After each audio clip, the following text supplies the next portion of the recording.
అందరికీ నమస్కారము. ఈరోజు గౌతమ బుద్ధుల వారు ఆయన శిష్యులకు బోధించినటువంటి ఒక గొప్ప నీతి కథ గురించి మనం కూడా తెలుసుకుందాము. ఒకరోజు గౌతమ బుద్ధుల వారు ఆయన శిష్యులు కలిసి ఒక గ్రామంలోకి భిక్షాటనకై బయలుదేరి వెళ్తారు.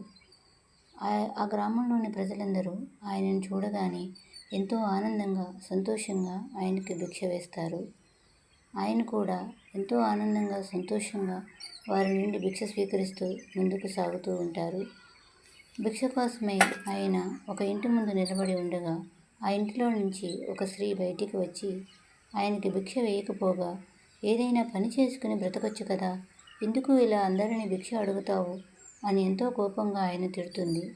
అందుకు ఆయన బాధపడకపోగా చిరునవ్వుతో ముందుకు సాగుతూ వెళ్ళిపోతారు. అది చూసిన ఆయన శిష్యులకు ఎంతో బాధ కలుగుతూ ఉంటుంది. గురువుగారు ఆమె అలా మాట్లాడుతూ ఉంటే మీరు ఆమెకు ఎందుకు బదులివ్వలేదు అని అడుగుతారు.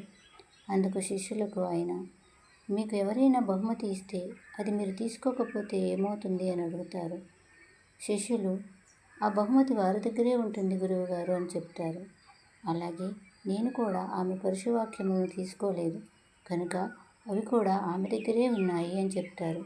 తన కోపమే తనకు శత్రువు అని శిష్యులకు అర్థమయ్యే విధంగా ఆయన బోధన చేస్తారు.